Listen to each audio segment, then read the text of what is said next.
अस्सलाम वालेकुम। आज मैं आपके साथ शेयर करूंगी मगज़ को साफ़ करने का सबसे आसान तरीका और साथ में बनाएंगे मसालेदार मगज़। तो चलिए बनाना शुरू करते हैं। यहाँ पर मैंने मगज़ लिया है। सबसे पहले इसको हल्का सा वॉश कर लिया था। अब सबसे पहले इसको उबलते हुए पानी में डाल देंगे और इस तरह से डालकर इसको हम चंद सेकंड के लिए पानी में रहने देंगे। थोड़ी देर के बाद इसका कलर देखें पिंक से वाइट हो गया है। अब चूल्हा नीचे से बंद कर देंगे और जो पानी है इसको हमने ज़ाया कर देना है और इस तरीके से हम इसको स्ट्रेनर के ऊपर रखेंगे ताकि अच्छे से जो पानी है इसके अंदर वो निकल जाए। अब इसको साफ़ करने का बहुत ही आसान तरीका ये है कि इसकी जो वेन्स हैं, जो इसकी लाल रंग की रगें थी वो देखें पानी में डालने से ब्लैक हो गई हैं। तो ये बहुत ही आसानी के साथ आप इसको हाथ से इस तरीके से निकाल लेंगे ना तो ये फ़ौरन से निकल जाएँगी। और आपने इस मगज़ को पानी से निकालने के बाद ठंडा नहीं करना, हल्का सा ये गर्म ही रहे तभी आपने इसके अंदर से तमाम वेन्स को निकाल लेना है। बहुत अच्छे से इसकी सफाई कर लेनी है।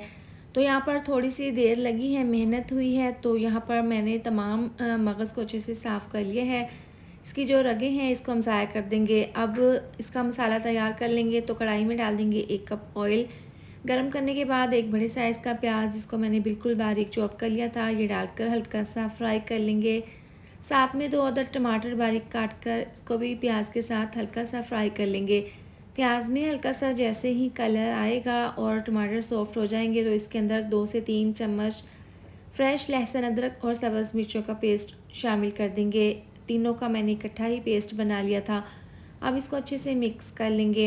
इस तरह से मिला देने के बाद इसके अंदर थोड़ा सा पानी डाल देंगे ताकि ये जो मसाला है टमाटर, प्याज और लहसुन अदरक का ये हल्का सा सॉफ्ट हो जाए। 1 चम्मच जायके के हिसाब से नमक, 1 चम्मच डाल देंगे कुटी हुई लाल मिर्च, आधी चम्मच पिसी हुई लाल मिर्च, 1/4 चम्मच हल्दी पाउडर, इसके साथ ही 1 चम्मच जाएगा इसके अंदर धनिया पाउडर।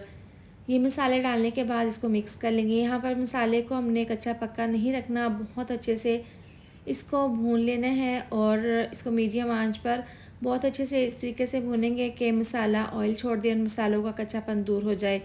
4 से 5 मिनट के बाद जब मसाला अच्छे से भून लेंगे तो इसके अंदर हम ये मगज़ डाल देंगे जो हमने सफाई करके रखा था। अब इस तरह से ही डालकर मसाले के साथ इसको अच्छे से मिक्स कर लेंगे। इसमें पानी का इस्तेमाल बिल्कुल भी नहीं करना, बस इस तरीके से इसको तोड़कर तमाम मसाले के अंदर इसको मिक्स कर लेंगे। इसको कवर करके बिल्कुल स्लो आंच पर इसको हम 8 मिनट के लिए पकाएंगे। 8 मिनट के बाद दोबारा से ढक्कन खोलकर इसको चेक कर लेते हैं। ज़बरदस्त सा मगज़ हमारा तैयार है, बहुत जल्दी ये पक जाता है। अब बारीक कटी हुई सब्ज़ मिर्चें और गरम मसाला आधी चम्मच इसके ऊपर छिड़क देंगे। इससे बहुत अच्छी सी खुशबू आएगी। 2 से 3 मिनट के लिए इसको मैंने दोबारा से दम पर रख दिया है। अब इसको दोबारा से मिक्स कर लेंगे। तो लीजिए मज़ेदार सा हमारा ये मसाला मगज़ तैयार है। इसकी बहुत ही सिंपल सी और आसान सी रेसिपी है। इसको आसानी के साथ अपने घर पर बना सकते हैं।